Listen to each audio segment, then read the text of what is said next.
Assalamualaikum warahmatullahi wabarakatuh. Alhamdulillahi rabbil alamin wassalatu wassalamu ala asyrafil anbiya'i wal mursalin wa ala alihi wa sahbihi ajma'in. Rabbi shrah li sadri wa yassir li amri wahlul 'uqdatam min lisani yafqahu qawli. Allahumma dzakkirni ma nasitu min al-Qur'anil Karim wa ma nasitu min al-ahaditsin nabawiyyah wa 'allimni ma jahiltu minhuma ya dzal jalali wal ikram. Amma ba'd. Tuan Imam, Tuan Bilal, ahli-ahli jawatan kuasa, tuan-tuan, puan-puan, sedang jemaah yang dikasihi sekalian. Alhamdulillah, syukur yang tidak teringanya kita panjatkan kehadrat Allah Subhanahu Wa Taala di atas limpah kurnia nikmat yang terlalu banyak yang dianugerahkan kepada kita. Selawat dan salam ke atas junjungan besar Nabi Muhammad sallallahu alaihi wasallam, ahli keluarga baginda, para sahabat serta orang-orang yang mengikuti mereka sehinggalah ke hari kiamat. Tuan-tuan, puan-puan, sidang jemaah yang dikasihi sekalian. Jadi alhamdulillah pada malam ini kita akan dapat bersama-sama memperkatakan tentang ilmu usuluddin. Usuluddin maksudnya pokok-pokok dalam agama, asas agama itu. Ataupun dikenali juga sebagai ilmu tauhid. Tauhid kerana mengesakan Allah Subhanahu Wa Taala. Dipanggil juga ilmu aqaid kerana di dalamnya ada i'tikad, pegangan-pegangan kepercayaan yang wajib kita dalami. Juga ada yang menyebut ilmu ini adalah ilmu aqaidul iman, ilmu aqidah, ilmu kalam. Disebut ilmu kalam kerana banyak perbahasan-perbahasan dalam ilmu ini sebenarnya, terutamanya muncul waktu fitnah Al-Quran makhluk, maka diperbahaskan isu itu. Jadi orang yang mendalami ilmu ini dipanggil mutakallimun, maksudnya orang-orang yang banyak bercakap apa? Berbahas, berbincang-bincang tentang ilmu ini. Sebab itu dipanggil ilmu kalam. Dan di rantau kita ini, kita ada yang juga menyebut sebagai ilmu sifat 20. Kerana ada 20 sifat yang wajib kita ketahui bila kita belajar manhaj ataupun pendekatan ini. Baik. Pada malam ini tuan-tuan dan puan-puan, kita menggunakan kitab Risalah Tauhid, muka surat yang ke-24. Bismillahirrahmanirrahim.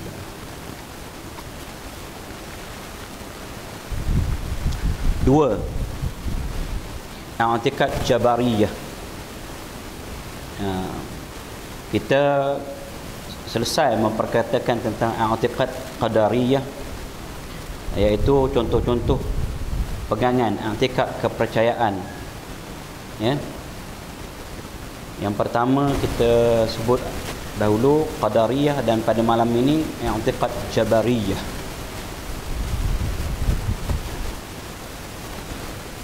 I'tikad jabariyah ni tuan-tuan dan puan-puan diasaskan oleh seseorang yang bernama Jaham bin Safwan. Sebab itu ajaran ataupun fahaman ini juga dikenali sebagai Jahmiyah. Diambil daripada Safwan bin Jaham. Jaham bin Safwan, ya. Diambil daripada Jaham bin Safwan, ajaran Jahmiyah ataupun Jabariyah, ya, anak murid kepada Ja'ad bin Dirham Al-Farisi, yang mula-mula mencetuskan ataupun orang yang pertama mencetuskan fitnah Al-Quran itu adalah makhluk. Lalu dia dihukum mati pada pemerintahan, di zaman pemerintahan Hisham bin Abdul Malik, ya, pada tahun 120 Hijriyah.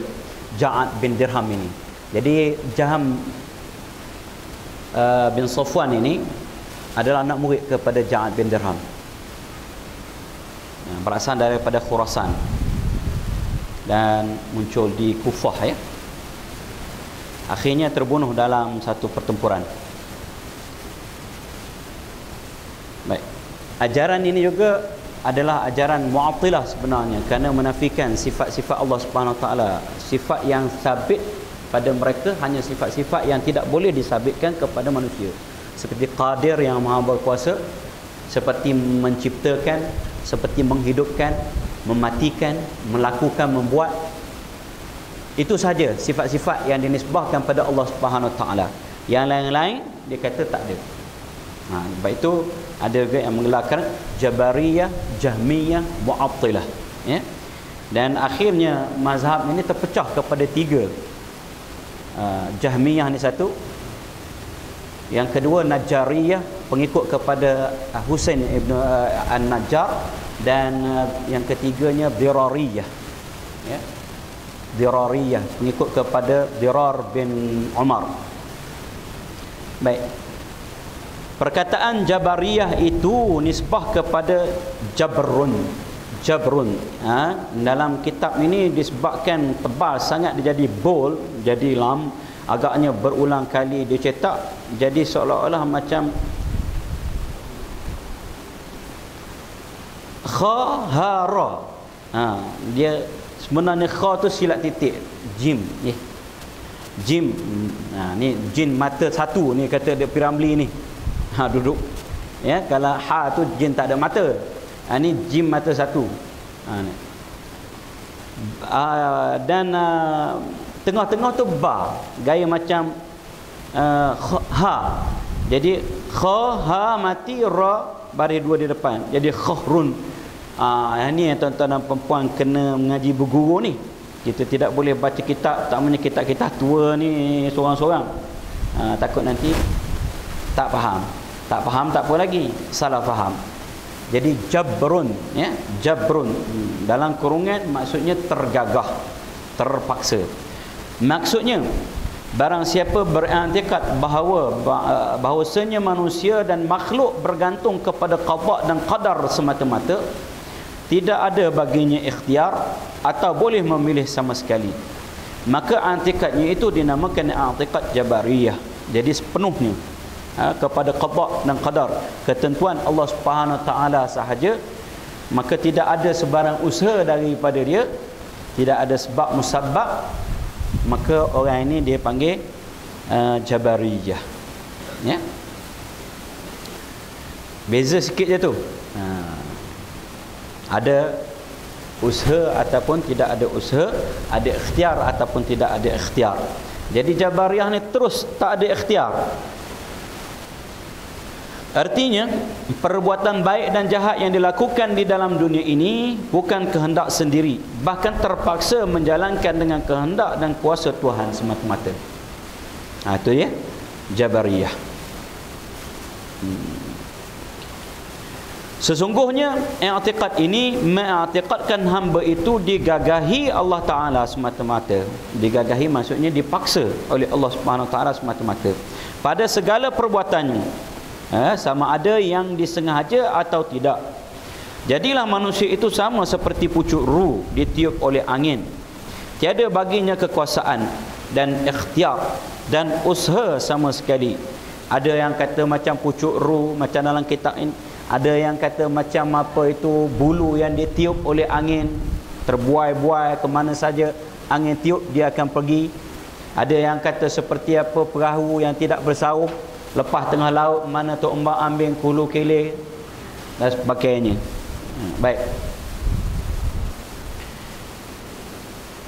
Tidak ada usaha langsung daripada pihak hamba. Jadi semata-mata ikutlah ketentuan qada, ikutlah takdir. Baik. Maka i'tikad ini membawa kepada tidak berguna syurga, neraka, Rasul, Al-Quran, kitab-kitab Allah Ta'ala yang lalu, agama dan segala undang-undang, semuanya tidak ada faedah. Tuan-tuan dan puan, bila sudah beriktikad begitu gak serba-serbi Allah Subhanahu Wa Ta'ala, makanya tidak ada seseorang pun yang dipertanggungjawabkan di atas apa yang berlaku di atas muka bumi ni, baik hak buruk, baik hak yang baik, apatah lagi yang buruk. Baik yang buruk, baik yang baik, artinya tak ada seorang pun yang dipertanggungjawabkan. Asyik-asyik rujuk pada takdir. Dah nak buat bagaimana takdir? Ni berat juga tuan-tuan dan puan-puan. Ya tak? Akhir-akhir sekali tak berguna syurga dan neraka. Siapa yang nak masuk neraka? Siapa yang nak masuk syurga? Undi ke?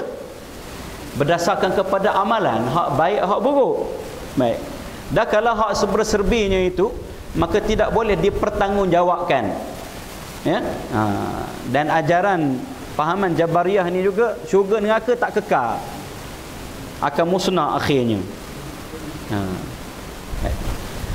Al-Quran makhluk pada mereka. Ada juga ajaran-ajaran daripada Jabariyah ni yang diguna pakai, diperjuangkan oleh Mu'tazilah, ya? Dan kebanyakan Mu'tazilah Qadariyah.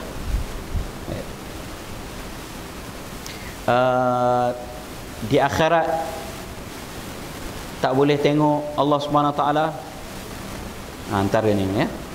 Kemudian iman memadai dalam hati, tak perlu ucap, tak ada takrir bil lisan, tak payah, hanya tasdiqun bil qalbi, memadai. Ajaran Jabariyah ini bertentangan dengan akal, adat dan agama. Baik, kita tinggal sekiranya. Yang demikian itu salah dan sesat. Ini tuan-tuan dan puan-puan, ya. Tak betul. Pegangan ini sesat. Bila kita kata sesat, maksudnya terkeluar daripada ahli sunnah wal jamaah. Yang Nabi SAW sebut, umatku akan terpecah kepada 73 puak. 72 dalam neraka, satu saja yang dalam syurga. Dia panggil firqah najiyah. Najiyah ni maksudnya yang selamat, iaitu ahli sunnah wal jamaah. Bila kita kata sesat, maka dia terkeluar daripada ahli sunnah wal jamaah. Masih dalam umat Nabi SAW, ya. Sebab itu kita panggil ni firqah islamiyah. Firqah islamiyah. Bukan terkeluar, sesat ni terkeluar daripada agama, dah kekal dan neraka ke. Dia terkeluar daripada ahli sunnah wal jamaah. Baik. Yang masuk, yang dikatakan tidak masuk, ya, tidak, yang selamat itu terus selamat. Yang ini ada bermasalah. Sebelum diampunkan oleh Allah Subhanahu Wa Taala, ada bermasalah. Tiada bersetuju dengan akal, adat dan agama. Akal kita yang waras, kemudian dari segi adatnya, dari segi agamanya, banyak nas-nas Al-Quran yang mengatakan, misalnya laha ma kasabat wa 'alaiha maktasabat. Baginya lah, bagi jiwa itu apa yang dia usahakan, dan ke atasnya, artinya dia berdosa dengan apa yang dia usahakan. Zaharul fasadu fil barri wal bahri bima kasabat aydin nas. Zahirnya fasad, kerosakan di atas muka bumi ini disebabkan oleh tangan-tangan manusia. Jadi ada usaha-usaha manusia itu, ya. Hukumnya fasik. Fasik ni tuan-tuan dan puan-puan, berdosa besar. Berdosa besar. Baik. Dia tak terkeluar daripada millah ataupun daripada Islam. Tetapi tidak ada ulama yang mengatakan kafir. Jabariyah ni tidak ada ulama pun yang mengatakan mereka ni kafir. Fasik saja dihukum, fasik. Kerana fahaman itu menidakkan barang yang ada. Apa dia barang yang ada, tuan-tuan dan puan-puan? Cuba tengok dalam kurungan itu. Berkata mereka itu, iaitu orang-orang Jabariyah ini, tidak ada usaha pada hamba, padahal yang sebenarnya hamba itu ada usaha. Ni mereka menafikan usaha, ya. Mereka menafikan usaha. Berbandingan Qadariyah, Qadariyah ni letakkan kepada manusia. Sebab itu sebahagian ulama mengatakan boleh jatuh kafir. Mereka itu kafir, sebahagian ulama, ya. Yang ini tidak ada mana-mana ulama pun yang mereka mengatakan mereka ini kafir. Kenapa? Setakat menafikan usaha, usaha manusia, ya. Usaha ni ada, tuan-tuan dan puan-puan, ya tak? Baik. Kalau seseorang tu terjatuh dan ada yang melompat lalu jatuh, yang terjatuh itu takdir. Dan yang melompat itu kita nak panggil apa? Saja lompat. Ya? Berbeza. Berbeza perbuatannya, berbeza kesannya, dan berbeza hukum. Di asrama Pasir Akar, seorang pekerja Bangla dia jatuh daripada itu. Anda nampak macam mana? Terjatuh. Kena hukum tak? Kena tak? Berdosa tak? Tapi ada yang lompat, tak lulus UPSR je, tak lulus UPSR baru lompat tingkat 3, bunuh diri. Hukumnya mana tempatnya? Berbeza tuan-tuan dan puan-puan. Nampak tak? Jadi ini kena ada sebab, musabab dan usaha. Ya, kena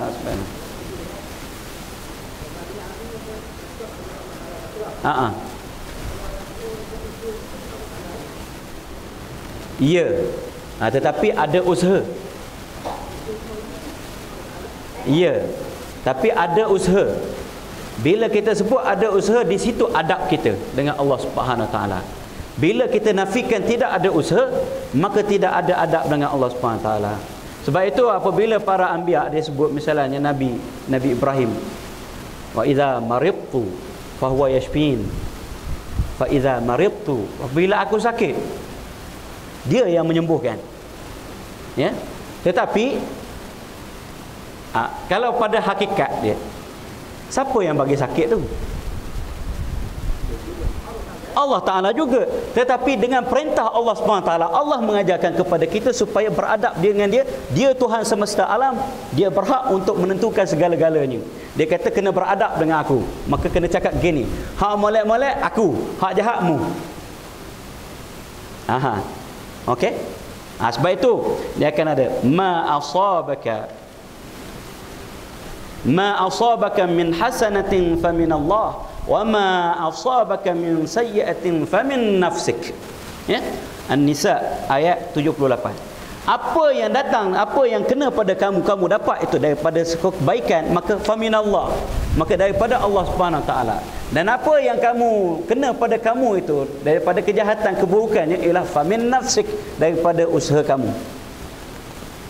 Ini tuan-tuan dan puan-puan. Sebab itu apabila kita kata lepas kita buat kuliah dia, biasanya kita akan sebut begini, apa-apa yang baik daripada Allah Subhanahu Wa Taala, yang tidak betul itu daripada hawa nafsu saya, buanglah jauh-jauh. Betul. Inilah ahli sunnah wal jamaah. Tapi baru ni saya dengar ada ustaz juga, dia sebut yang baik-baik itu datang daripada Allah Subhanahu Wa Taala, ambillah, jadikan teladan. Yang buruk-buruk itu daripada nafsu saya, buanglah jauh-jauh, jadikan sempadan. Hakikatnya buruk dan baik daripada Allah Subhanahu Wa Taala. Dia sebut tu. Dia kunci, dia tutup dengan hak tu. Betul ke tak betul? Betul sangat-sangat. Tetapi dari segi perintah Allah Subhanahu Wa Taala, adab dengan kita dengan Allah Subhanahu Wa Taala, maka padan kita sebut tu. Ada juga orang kata tak betul. Dia kata macam mana? Dia kata tak boleh kata gitu. Syirik, masya-Allah. Bila syirik masuk Jabariyah ni tuan-tuan dan puan-puan. Dia berpegang kepada Jabariyah. Kerana dalam mazhab Ahli Sunnah wal Jamaah nanti kita akan perkatakan, dia akan sebut ni. Memang dia akan sebut ada usahanya. Baik. Jadi dalam adat dia kata hak ni bertentangan dengan adat ni. Ya, bertentangan dengan adat dia kata tadi kan. Dalam adat kehidupan kita tuan-tuan dan puan-puan, pok accident. Mana kita buat dulu? Kita tengok, laju. Betul? Adat. Langgar lampu merah. Mengantuk. Brek tak makan. Tayar pancit. Ke bila aksiden je, takdir Allah, tutup fail lalu habis. Bahagian penyiasatan polis pun Bahagian penyiasatan insurans pun tak payah buat kerja. Jadi tutup, undang-undang polis tutup, balai polis tutup, syarikat insurans pun tutup. Tak ada siapa yang boleh nak ni. Pasal serba-serbi Allah Subhanahu Wa Taala, akhir dia akan pergi ke mana? Wahdatul wujud. Semuanya tidak ada satu gerak pun kecuali daripada Allah Subhanahu Wa Taala, dan tidak ada satu zat entity pun, hakikat kewujudan ini, melainkan hakikat yang wujud ialah Allah Subhanahu Wa Taala yang wajibul wujud. Ni yang pening kepala ni. Tuan-tuan dan puan-puan, gimana Ustaz? Itu dia akan pergi ke Qadariyah. Itu dia akan pergi ke Qadariyah. Ya? Dia boleh jadi syirik. Sebab itu sebahagian ulama mengkafirkan Qadariyah ni. Dia boleh jadi syirik. Seolah-olah dia nak menafikan ketentuan qada dan qadar Allah Subhanahu Wa Taala. Ni tuan-tuan. Ni yang rumit ni. Sebab itu Nabi SAW sebenarnya tak bagi sangat bercakap-cakap tentang qada dan qadar ni. Terima seadanya begitu. Jadi kalau masuk, dia akan pergi ke Qadariyah, dia akan pergi ke Jabariyah, dia akan pergi macam-macam pergi. Tuan-tuan dan puan-puan. Jadi hak ni kita bercakap atas dasar apa? Malam ni adalah kuliah akidah, maka kita kena sebut. Dia akan sebut contoh-contoh nanti yang terperangkap dengan ini tanpa disedari. Ada saya, yalah, nanti kita akan sebutlah insya-Allah. 3. Bismillah. I'tiqad ahli sunnah wal jamaah. Ini tentara pembuat.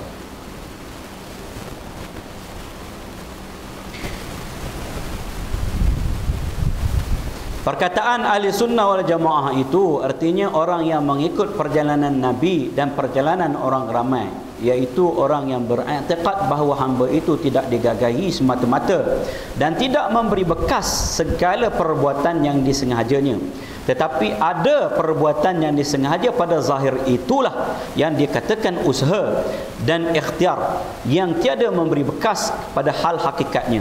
Sengaja hamba itu pun daripada Allah Ta'ala. Ni dia. Hak yang di antara dalam kitab-kitab tu dia sebut di antara darah dengan daging itu keluar susu yang putih yang sedap dia minum, berkhasiat.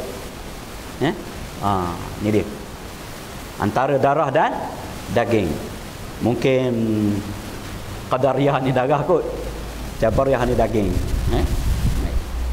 Darah ni tak boleh pakai langsung. Baik.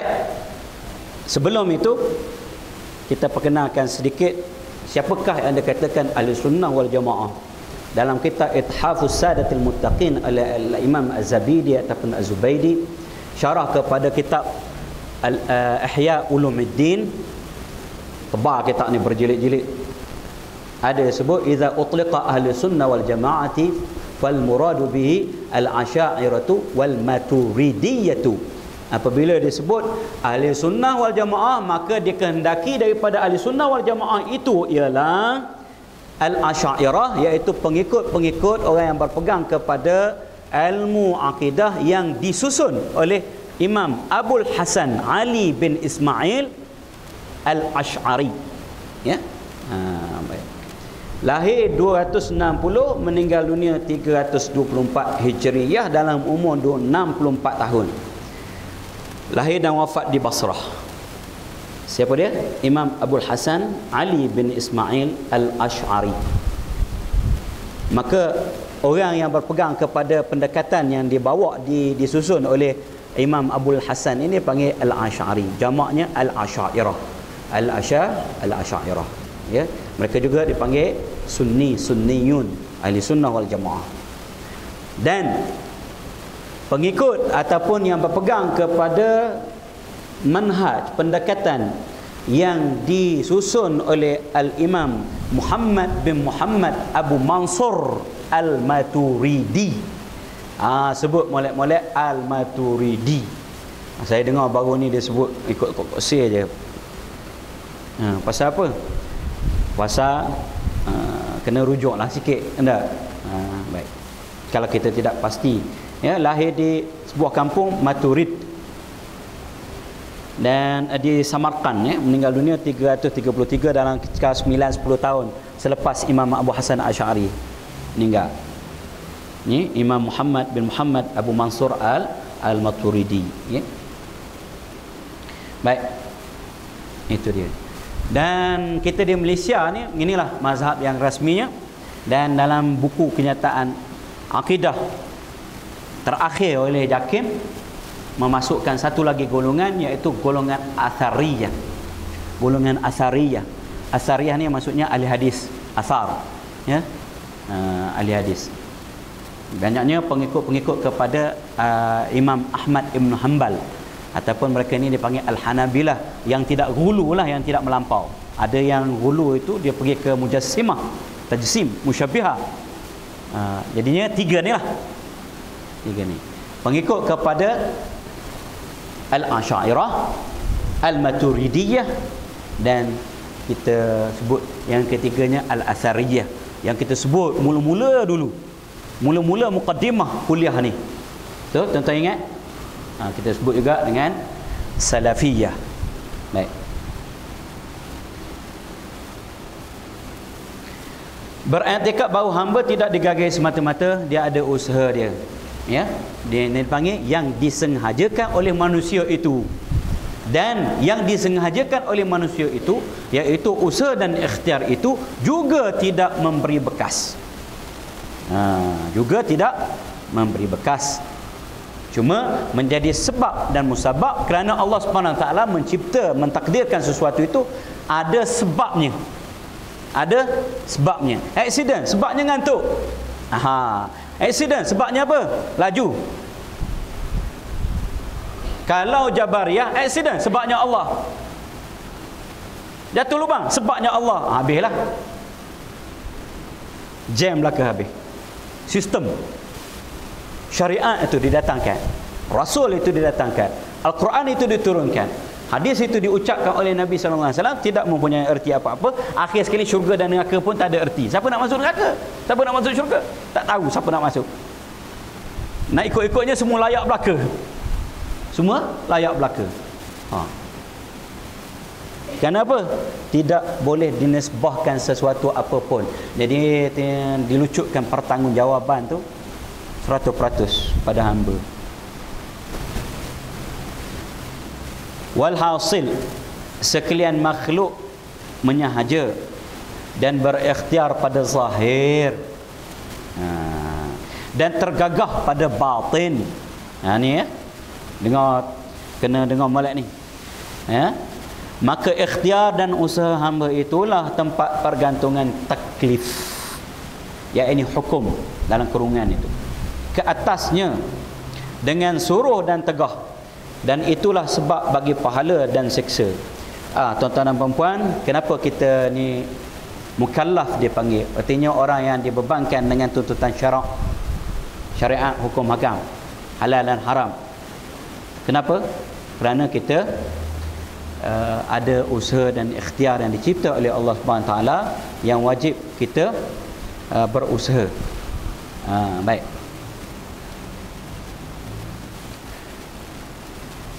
Maka di situlah terletaknya dosa dan pahala, syurga dan neraka.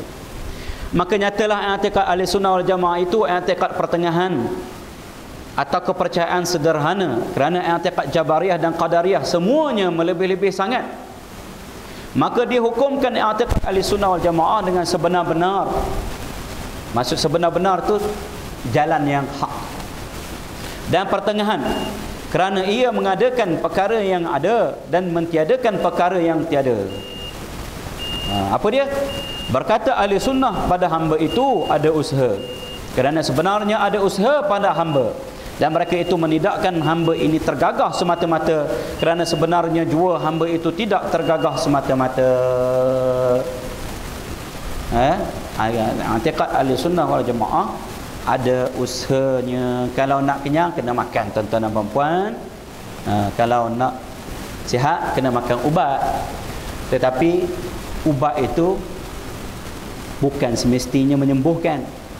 Yang menyembuhkan Allah SWT. Cuma kalau kita sembuh, jadi sebab saja ubat itu. Ya. Betapa ramai orang yang makan ubat tak sembuh pun. Tapi nak sihat kena makan ubat. Dia perintahkan oleh Allah Subhanahu Wa Taala kena ada usaha. Lepas usaha barulah doa, barulah tawakal. Ni mana namanya tawakal. Tapi kalau main lepas saja, tinggal saja motor kita tak kunci situ apa semua, lepas tu orang ambil, jangan salahkan Allah Subhanahu Wa Taala. Kenapa? Kita tak cukup syarat tawakal. Tawakal kita itu namanya tawakul. Tawakul nak kena ada usaha. Aqil thumma tawakkal, kata Nabi sallallahu alaihi wasallam. Ikat dulu unta tu, kemudian barulah serah pada Allah Subhanahu taala. Jangan main lepas begitu je, lepas itu kata kalau dah tak ada kan, buat macam mana? Tak ada rezeki kita dah. Tutup pai. Cari, tak payah cari. Kalau rezeki orang lah dah. Oh. Jadi ni kucak kacir juga dunia ni. Tak. Wallahu a'lam bissawab. Insya-Allah kita sambung lagi pada masa yang akan datang. Wabillahi taufiq wal hidayah. Wassalamualaikum warahmatullahi wabarakatuh. Kita akhiri majlis kita dengan membaca surah Al-Asr dan tasbih kafarah. Bismillahirrahmanirrahim. Innal ladzina amanu wa amilus solihati subhanakallahumma wa bihamdika asyhadu an la ilaha illa anta astaghfiruka.